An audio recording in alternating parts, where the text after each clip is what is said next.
Welcome everyone. Today I'm your host Dr. Ashutosh Upadhyay, PG training in Chaudhary Eye Hospital, Silchar. And with me is Dr. Hemanti Chaudhary, who is a consultant in the same hospital. Today we are going to discuss about a very important topic, that is myopia, and it is very prevalent right now in children. So it's better to understand what is myopia with Dr. Ma'am herself. So what is myopia? Okay, hello doctor. Hope you're well. Myopia is called nearsightedness. Kids cannot see at a distance clearly. For that, they require minus lenses. So these minus lenses are put in front of their eyes, either in form of spectacle or contact lens, and then they can see well. What is myopia? I would like to know what are the causes of myopia. Yes, one of the main causes of myopia is genetic. Like if your parents are myopic, there is a very high chance that the kid will also have myopia. This is the first cause. Then the second cause, which is more relevant now, is excessive use of screen or mobile. Especially, there has been a surge in the myopia incidence after the COVID pandemic. That is because kids have spent so long hours in front of mobile phones or tab and laptop that excessive near work actually gives the eye a stimulus and the eye grows in size.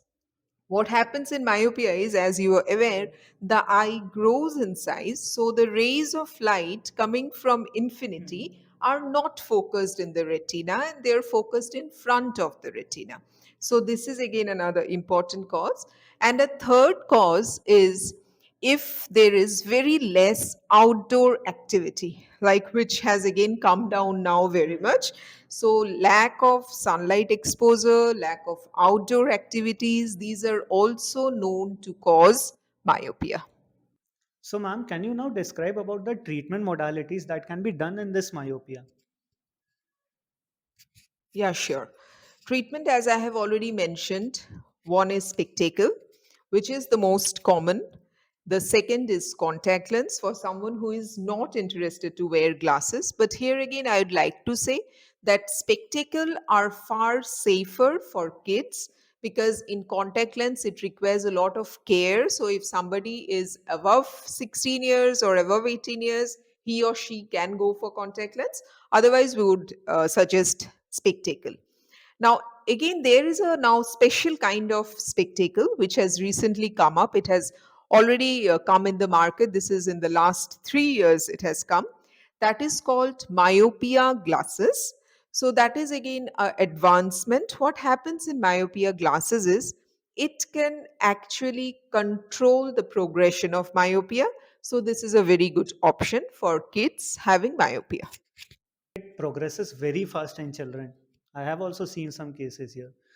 So, I would like to know that are there any steps or any methods out of which we can control this myopia? This again, there has been a lot of research in China and Singapore, and there has been a study with low dose atropine.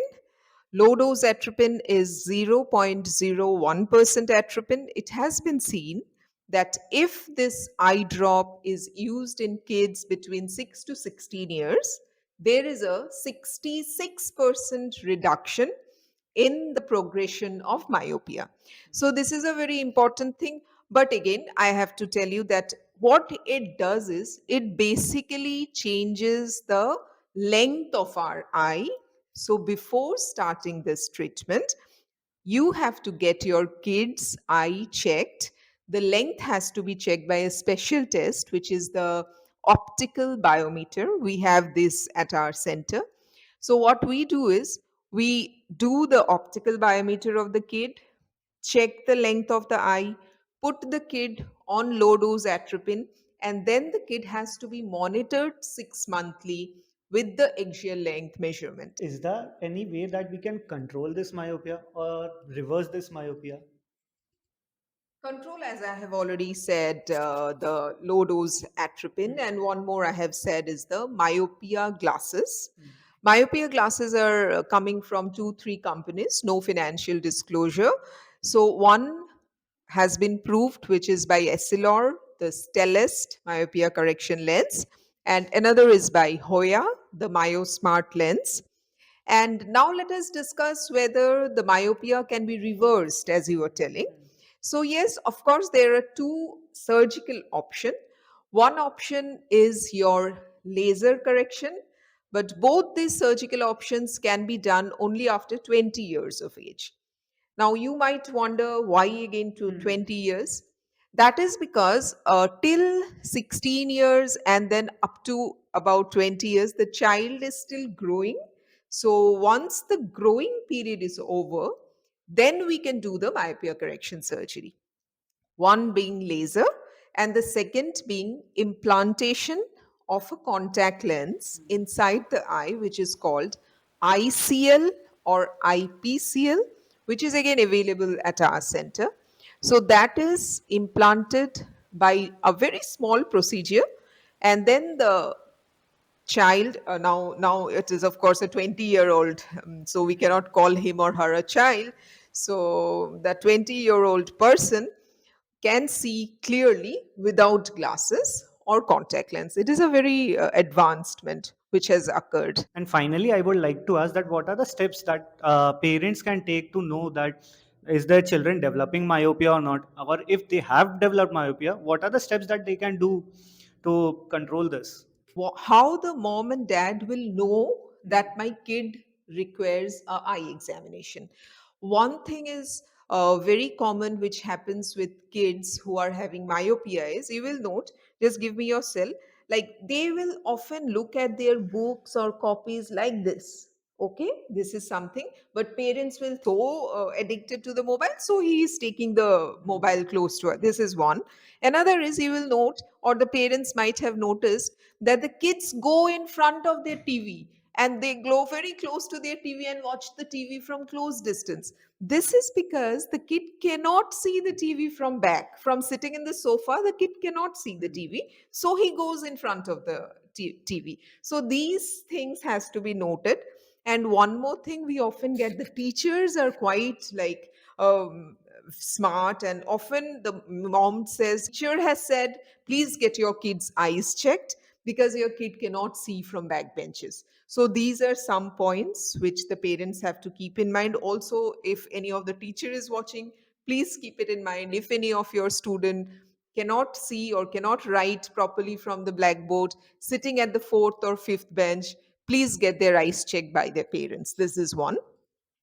Now, when the parents know my kid has myopia, that time they will have to come back to ophthalmologist every 6 monthly, because, as I have said, the measurement of the eye length has to be done. Then the atropine low dose has to be instilled. This has to be monitored, and the eye power also keeps on changing because the eye size is growing, so the eye power is changing. Changed power has to be given to the kid. So a 6 monthly interval eye checkup by a professional ophthalmologist is very, very important. I will end this by asking you a very important question, that is there any relationship between smartphone use and faster progression of myopia? Yes, that is definitely related.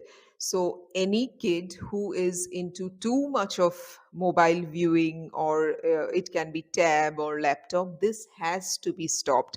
I mean, for kids under 18 years, I would say that no, say no to mobile viewing. Please, dear parents and dear teachers, you can let the kids watch television. That is far better, because that is at a distance, number one, and that the screen size is bigger, so it doesn't cause as much harm as the mobile does. And too much of near work or too much of mobile work actually increases myopia. Okay, so to avoid this, up to 18 years, like below 18 years, I would suggest please limit your mobile viewing. And one more important thing which we are not doing nowadays is outdoor activity. Parents should consciously make their kids do some kind of activity. It can be running, playing cricket or football, or even just walking is fine. But exposure to sunlight and outdoor activity daily, 1 hour a day, has been proved Okay, this has been proved by studies that it reduces the progression of myopia. So these two factors are very, very important for the parents who are watching this podcast. In this very important topic of myopia, where we discussed everything about myopia from its cause, risk factors, treatment, and also gave some advice to the parents so that their child does not develop myopia, or if they have myopia, it doesn't progress faster. So, thank you, ma'am, for this insightful podcast. Thank you very much for being a part of this podcast. We were really glad to discuss about myopia more so because this is a burning problem amongst children in all over the world actually, and India is also no different. So if the parents or the teachers, if you have any question, something more you'd want to know about myopia, please drop me a comment. I'll be happy to answer that. Thank you very much. I'll be back soon.